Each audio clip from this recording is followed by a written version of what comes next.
Hi hello friends, welcome to Mouni cine updates.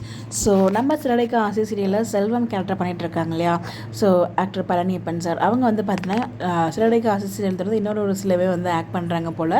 அந்த ஒரு shooting spot update தான் அவங்க ஷேர் பண்ணியிருந்தாங்க. பட் சீரியல் நேம் என்னென்னலாம் அவங்க மென்ஷன் பண்ணல.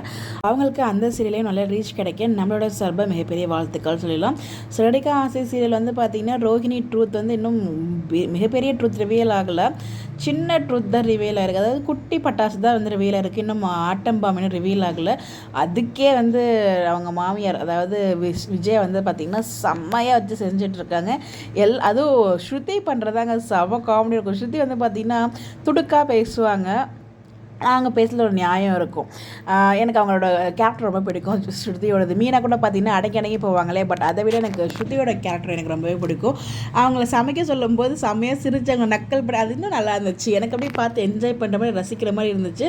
ஸோ தாங்கின ஒரு மருமகளை இப்போ வச்சு செஞ்சுட்டு இருக்காங்க. ஸோ அதுதாங்க இன்னும் வந்து மிகப்பெரிய உண்மைகள்லாம் தெரிஞ்சால் என்ன பண்ணுவாங்கன்னு தெரியல. இப்போயே இப்படி செஞ்சிட்ருக்காங்க அப்படிங்கிற மாதிரி தான் இருக்குது. பட் ஆனால் இப்போ ரிவீல் பண்ண மாட்டாங்க. அது இன்னும் கொஞ்சம் நாள் இழுப்பாங்க. இதுக்கே கிட்டத்தட்ட ஒரு 2 வருஷத்துக்கு மேலே எழுத்துட்டாங்க.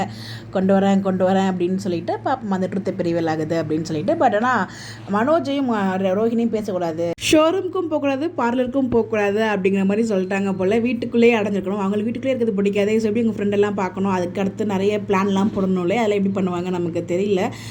ரொம்ப டார்ச்சர் செஞ்சுட்ருக்காங்கன்னு நினைக்கிறேன். பட் அவர் ஷோரூம் போகாட்டையும் வந்து பார்த்திங்கன்னா நம்ம மனோஜுக்காக செஞ்சதெல்லாம் ஒரே நாளையாக வரும் அப்படிங்கிற மாதிரி தான் இருந்துச்சு. ஸோ கோயில் பிரசாதம் அப்புறம் லைஃப் இன்சூரன்ஸ் சொல்லிட்டு பேக் டு பேக் வந்து ஒரு மாதிரி ஃபீலிங் மனோஜ் கொடுத்துக்கிற மாதிரி வந்து சீன்ஸ்லாம் கொண்டு வந்திருந்தாங்க.